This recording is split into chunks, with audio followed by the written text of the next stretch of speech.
When the leader is stressed, the organization is a mess. But thankfully, Alycia Diggs-Chavis is here to give us a roadmap to actually fix that. Today, we are going to be exploring how leaders can personally transform themselves and their lives to actually have a positive impact on the organization and effectively for all of humanity to support Gaia Nation. So I am so excited that you're all joining in and tuning in today. Welcome to Awaken and Ascend. I am Jennifer Regular, your host, and so excited and honored and blessed to be bringing in guests from all around the world who are supporting you and being able to access your potential and really get to know yourselves on the soul level to really find out what it is that you're here to do to uphold your sacred responsibility and transform from the inside out.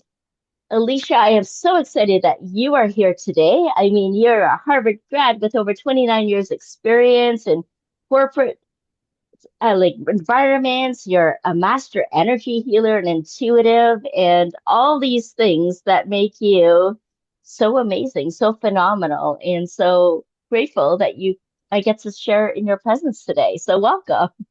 Oh, thank you so much, Jennifer. Very kind of you. I appreciate your kind words, and I love being in partnership with you because you're helping to carry the torch as well, Mhm. for all of us collectively. So I love that you have these conversations, and looking forward to chatting more with you. Yeah, absolutely. And speaking of the torch, I'm really curious about what lit the path for you. What is that torch that kind of you hold on to keep you dedicated and on the path? Because it can get pretty crazy sometimes. It is a mess. It is chaotic out there in the world and in our organizations. And how do you hold that light for people? That's a great question. So you mentioned my background a little bit from the corporate perspective. I spent many, many years in corporate, and I would say that's probably my biggest impetus for just continuing to do the work because I lived through a lot of what leaders continue to live through in environments that didn't necessarily honor or even know about tapping into one's personal energy as a leader to Mm, really help shape the environment, help to get, practically speaking, help to get results from teams and mhm, from organizations, but also help to make the teams and the organizations places where people actually wanted to be and where they wanted to stay. mm, Um, so kind of having lived through different leaders and my own leadership experience and different styles and seeing what's worked and what hasn't worked, and then just kind of putting that all together from an energy and a business perspective as I had my own kind of awakening. That's really what keeps me going with it. Just wanted to be of service in a really practical way, in a way that I know that can be helpful. So yeah. yeah, absolutely. And I'm curious about your awakening too. What was that like for you? What brought that on, do you think? That was purely about being an empty nester. That's exactly what triggered what triggered it.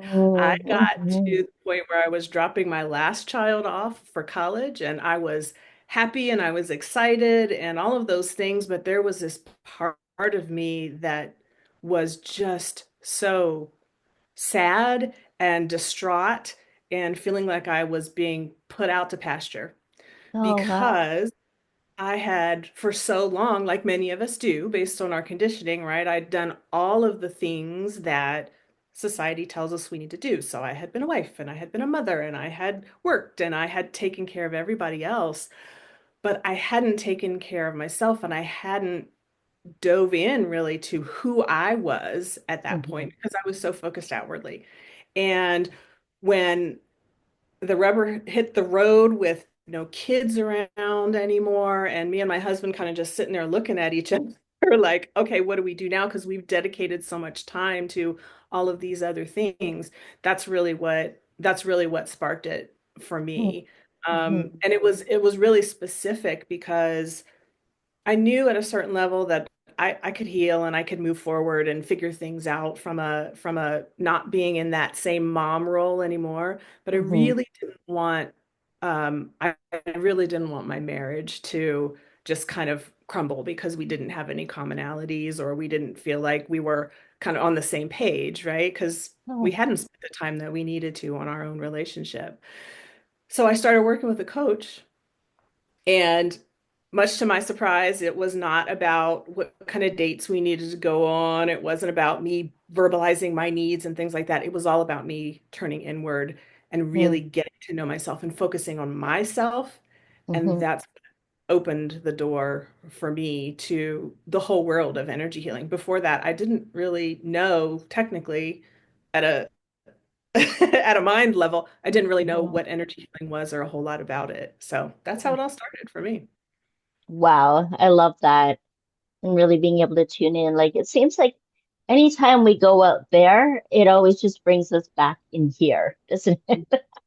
Yeah. And the role thing, absolutely. I find we're so attached to different roles that we have. That's where the fear, the obligation, meeting expectations, needing approval, all of that comes up when we're attached to a certain role and what that looks like and how that's supposed to be performed because we're actually conforming to that role and not really getting a chance to be who we truly are, kind of Right. losing ourselves essentially in that role, but also discovering parts of ourselves in that role. Like there is a reason why we're in that Mhm. role. We've been given that opportunity, that rite of passage, the initiation, to learn more about ourselves and how we are in relationship with others. And you're right, when we're so just focused on that and we give a lot of time, energy, and intention to meeting those responsibilities, expectations, obligations, then you kind of forget like all the other stuff that's going on in our lives, like our partnerships or even our leisure activities, things that are fun or that are exciting or that we love to do or that we haven't even explored yet, Right. and being able to discover those things. I found when I left my profession was in social services and working with different populations, I Mhm. had a lot of different barriers, different conditions that didn't really support their gifts and full potential either.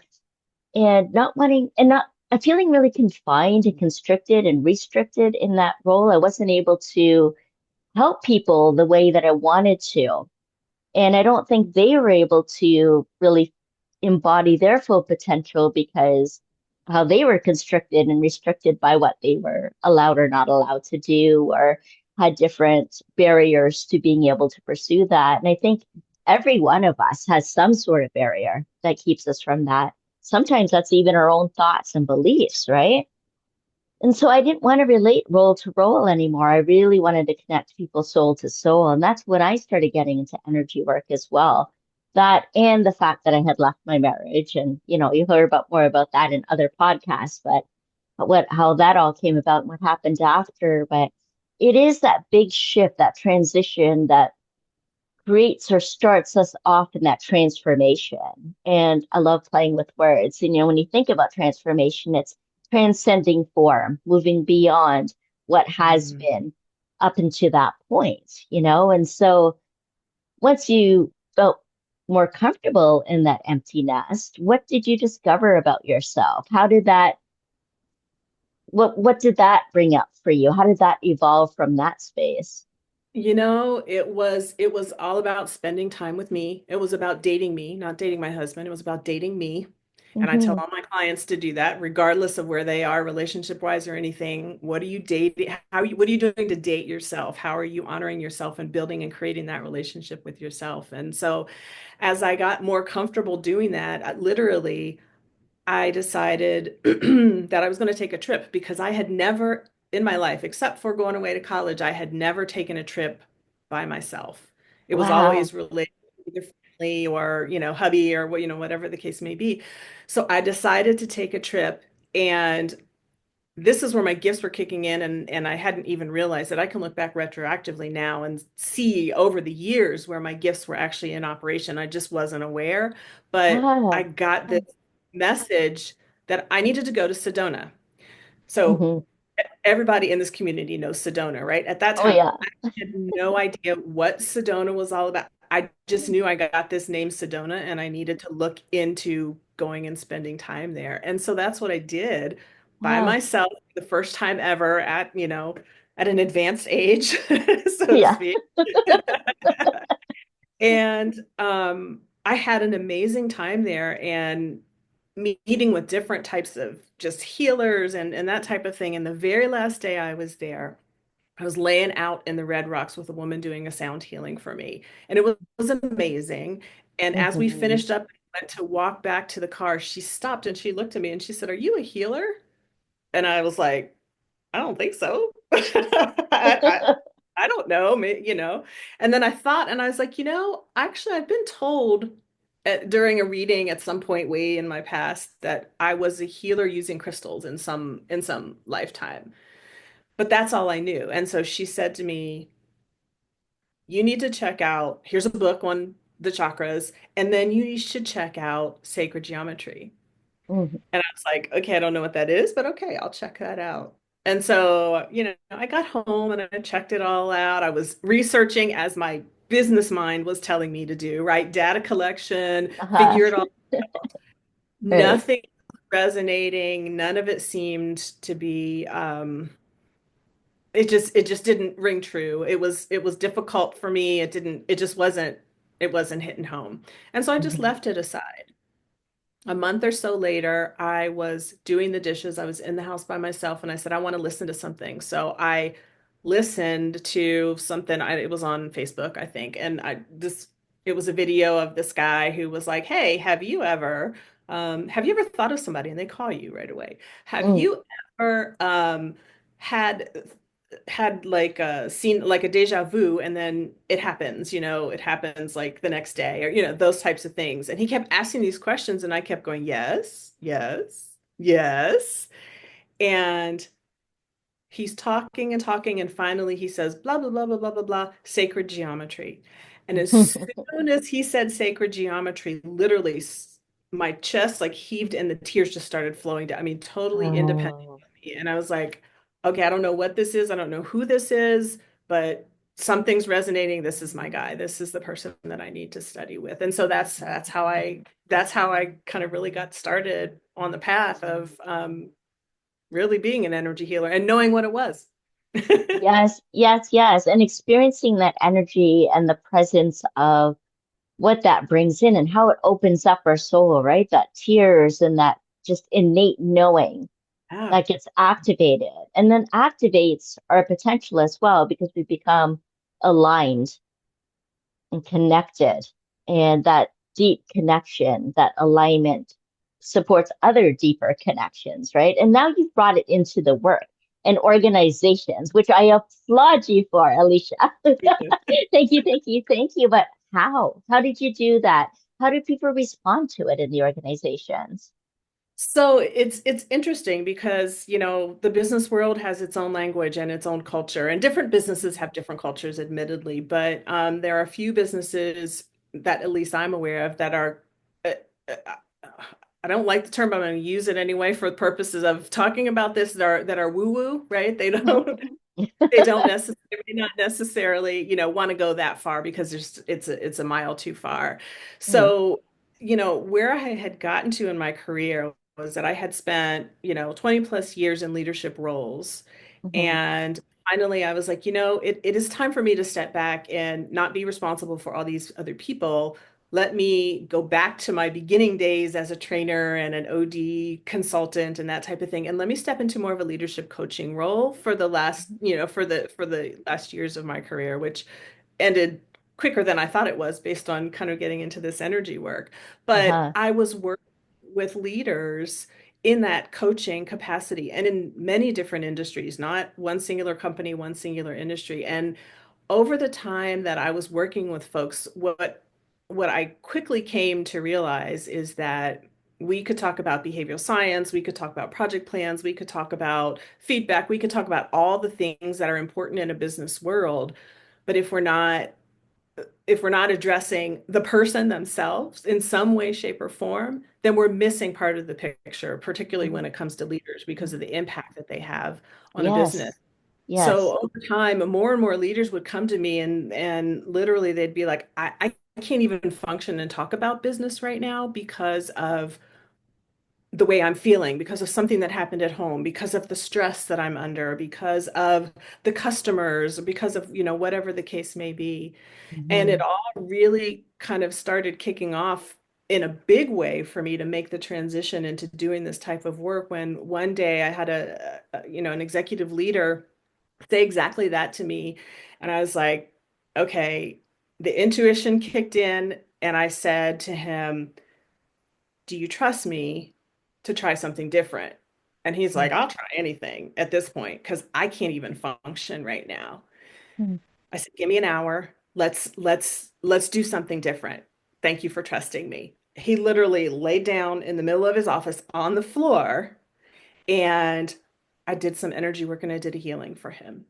mm, And I got all these downloads and all of this information. 2.5 hours later, after we had talked through, debriefed all of that, he said, I don't know what that was, but everybody needs to experience this. mm, mm, And so that was my okay.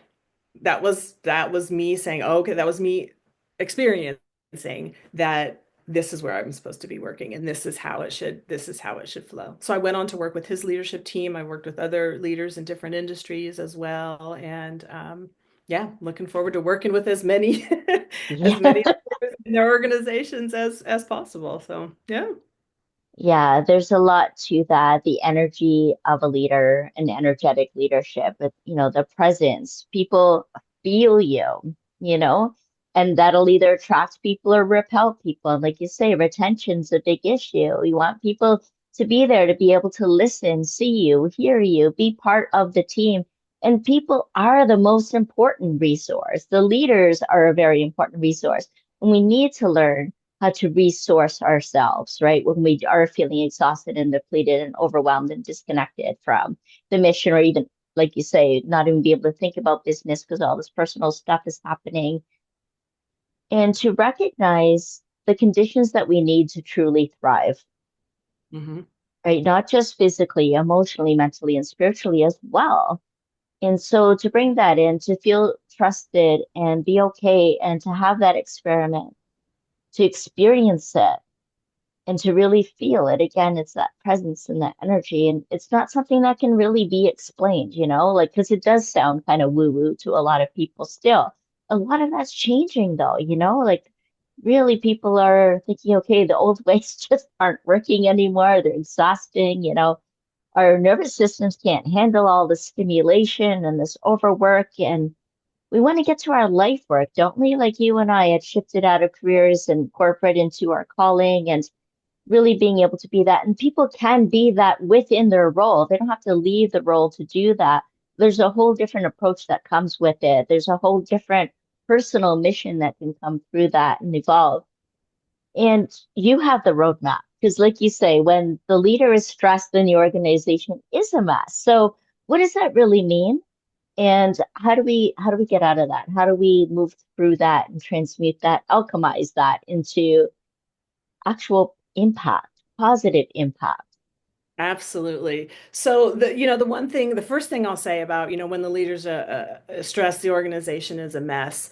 I don't want people to think that I am calling folks out as leaders in the Yeah, organization. But yeah. the reality is, right, it comes from pure love, right? But the reality Mhm. is that even if it's just for one day, the leader emitting that stress, having that energy of stress does have an impact on the organization. Back in the day in the OD field, we used to say, any organization is a reflection of its leader, but it was more from the perspective of, are they getting things done? Is the project plan being followed? It was all of that kind of very kind of technical businessy stuff. What wasn't included in that equation is, like you're talking about, the energetic impact that a leader has on its organization. And some leaders, and look, I'll be the first to admit, I was the leader who had some negative energetic impact on some of the groups that I worked with because I was in a space where I was stressed and I didn't have the resources and I didn't know how to get out of it, right?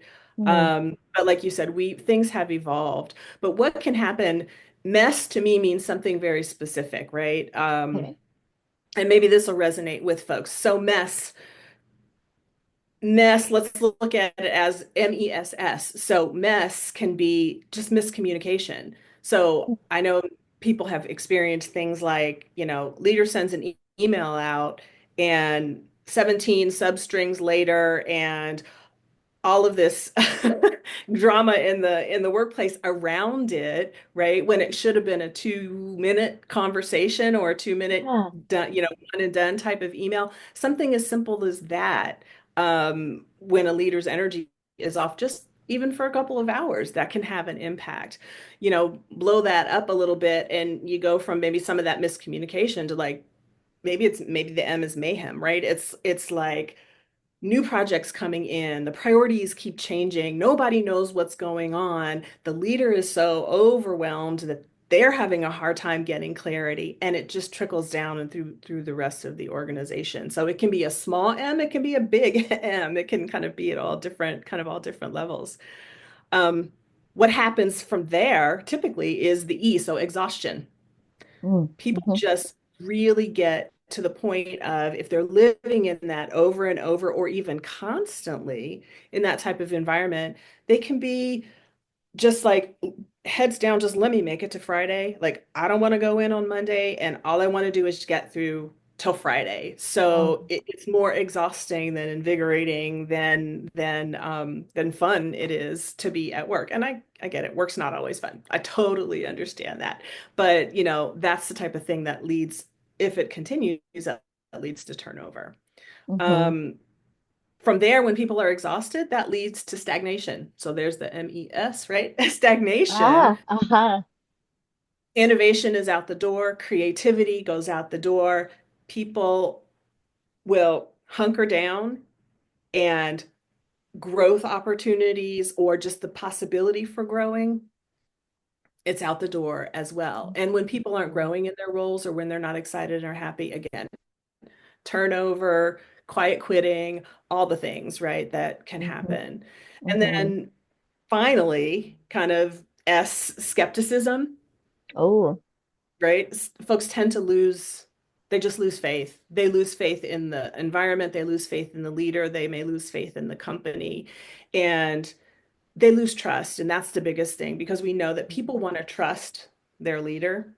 And if Mm-hmm. they don't trust their leader to bring the right energy, then you can count on the fact that people are going to be, if not quiet, quit, checked out, they're going to be leaving, going to looking for a different opportunities. So, and all this stuff can really just run under the surface. It may not, folks may not attribute it back to the energy of the leader, Mm-hmm. but what I found is that the most growth-minded leaders, they understand how they impact this. They understand that their energy and that the way they show up and the way that they maintain themselves energetically can have that undercurrent of an impact on their team. So that's what can happen, I guess.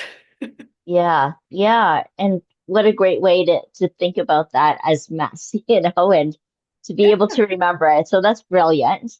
And so what's the roadmap through that mess then? How can we help people to feel inspired and want to stay and create opportunities within the organization so they don't have to seek them outside it? Yeah, absolutely. I think it's actually pretty simple, and I Hmm. based it's kind of based on the same process that I found myself going through, right? It's know, grow, show to flow. Pretty Ah, straightforward, right? Straightforward on the surface, but there's a lot of work under it. So, no, the first piece about it is as a leader, knowing yourself, or even as a not leader, right? Knowing yourself, be in tune with yourself, knowing what beliefs you have that are moving you in the direction that you want to go, and knowing what beliefs you have that are standing in your way of moving hmm, you in the direction that just standing in your way from moving in the direction that you want to go. So what are those limiting beliefs? hmm, Um, and really working with those. And then the other piece of it is about knowing yourself at a real deep soul level, knowing yourself as a divine source of energy and the power and the knowledge that you already hold within yourself that you don't have to go outside and look for it, right?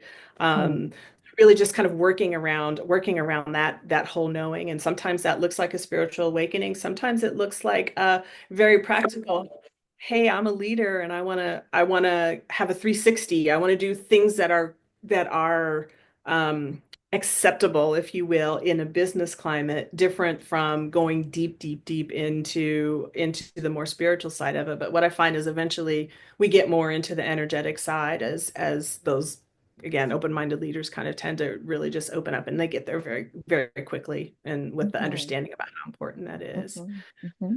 Um, Grow, right? So once you know who you are, then where do you want to go next? And what are the things that you need to do? What do you need to implement in your practices daily? What do you need to um, continue to work on? What do you need to continue to heal? What limiting beliefs do you need to replace with empowering beliefs so that you can continue to expand and raise your vibration to get yourself to where you want to be in the timeline that you want to be on? And then the show piece of it is all about, it's not necessarily about like showing out to others and like, hey, I'm on this path, right? Mm-hmm. But Mm-hmm. it's in the way that you show up authentically, in particularly in the workplace, like we're talking about. So how do you maybe step in and help others who you see are struggling, who could use some of what you've learned about yourself? Mm-hmm. It may be more subtle. It's not necessarily a broad-based, okay, team and organization, we're all going to meditate for, 30 minutes every day. Mm-hmm. However, I have seen some leaders that they don't require that, but they allow for that type of thing. Oh, And it wow. helps to change. Mm-hmm. Yeah, it helps to change the entire organization. So really kind of showing what's worked for you as a leader. And when you sit in that energy as a leader, then your team feels it whether or not they know it. Um, and then it becomes a cycle, right? Because we're always continually healing, we're always continually Mm-hmm. leveling up. So go back to know and okay, who are you now? Different than who you were before. And what do you need to Yes. grow? And then Okay. how are you going to show up authentically in that way? And that's where that's being in flow. So when you can continue to kind of just live Mm-hmm. that cycle and observe it from the perspective of someone who is honoring all of yourself, good, bad, and ugly, Mm-hmm. then right, then the flow continues. So that's it. Yeah, that's it. That's all, folks. Well, that's Just what it takes to be an embodied leader, right? An embodied leader and to be an inspiring role model, yeah, essentially, yeah, walking the talk and showing what that looks like. And people, oh, I want to be more like them, like you want people right. to kind of say that, but then discover it that you just want to be more like you, more of you, a fuller expression of who you are, activating your potential, being in alignment with your values. And that's where the embodiment naturally occurs is when we instill and live our own values and actually know what they are and be in integrity of that. That's authentic living and Mhm. that's very attractive, you know literally. Yeah, People kind of want to be around you, right, and exactly. feel inspired by you, and that's really beautiful influence, a beautiful influence, and be influential in the sense of activating that potential in others as well. And just naturally, we don't have to do a whole lot of effort there. Something just gets activated in that energy, right? It does. It absolutely does. And one of the things that I have found with leaders who kind of get into that show stage of things where they Mhm. are kind of showing up more authentically, not only do people want to kind of continue to be in their presence, they're more apt to um, stay in the organization longer, but they also tend to be much more forgiving of the leader because we're all human and we all make mistakes. We all have our Yes, days and yes. we are not perfect. But for leaders who show that, they show maybe their vulnerability, they show their authenticity. When they do mess up, like we all do, their Hmm. teams and their organizations are just much more likely to say, what, he's having a day, she's having a day. Or that's out of character, and I know that that's not the pattern. So I wonder what's going on, and I can still roll with the person. I can still be committed and still trust this person because I know this is living authentically, and they're going to take care of themselves and that's not the thing. It's a pattern. So many different levels, energetically, particularly. It's Yeah, just such an amazing. it really is. And you know what? As a leader, it alleviates so much stress and takes off so much pressure when you realize you're not alone, Mhm. that you don't have to do it all on your own. You have your team, you have your colleagues, you co-create together. You move together. And like you say, there's that sense in all like, when one's feeling low, the other one's high, and it maintains that balance. And that's how we can make this sustainable well-being for the organization and individually and as a team.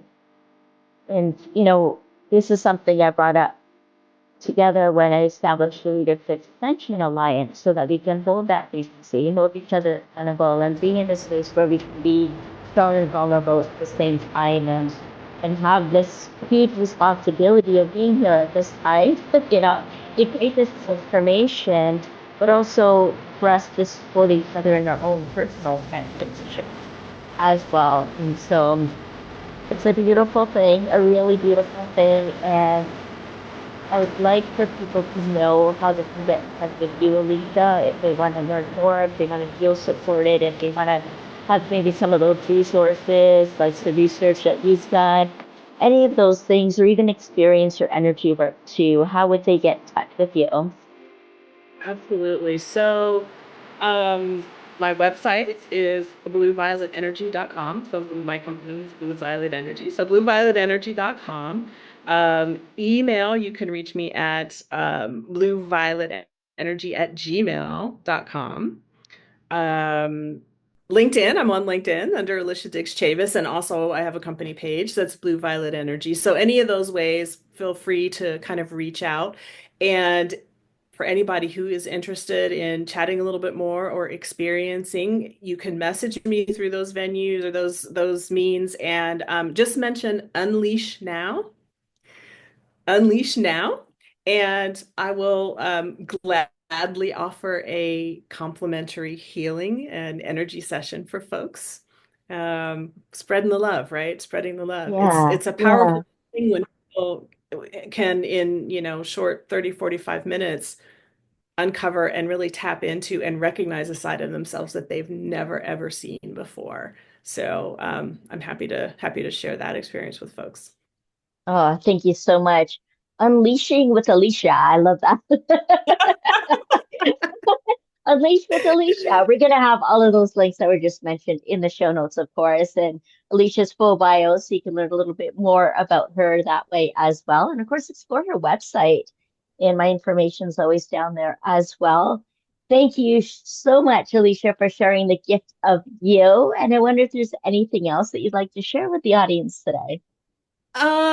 Thank you for having me, one. And I think what I would like to share additionally is, thinking about the breadcrumbs of life, right? Hmm. So you heard my little Mhm. bit of a story where kind of we all do this, right? We have a, we have a trajectory that we're on kind of, and we have signs and signals that the universe sends us, and sometimes we see them and sometimes we don't. And so, the message that I would leave with folks is, I call those breadcrumbs, right? Whether you call them synchronicities, breadcrumbs, the signs and symbols, the something pointing you, that strong urge, that intuition. Follow the breadcrumbs because you never know where they will lead you. And ultimately, we all know that the universe has our back, right? The Mhm. universe has got us. So follow the breadcrumbs that universe is laying out there for you, and you may end up in a place where you never imagined. I never imagined I would be here doing this work, and I'm so grateful for all the breadcrumbs that came my way. So it's such an exciting journey. I want everybody to like be on that same journey and feel that excitement. Yeah, yeah, absolutely. And such great advice. Thank you so much, Alycia. Really My appreciate pleasure. you. Really appreciate you. And I appreciate each and every one of you that have been tuning in for Awaken and Ascend. I would love to hear what you're taking away from this conversation in the comments. You can give us a like, share it if you want to. It might inspire someone that you know. And I'm just so grateful. And, this is why I do this every week. So thanks again. So much So love and gratitude. so grateful for you and everything that you're doing to help the collective and to just really bring us all together and move us forward.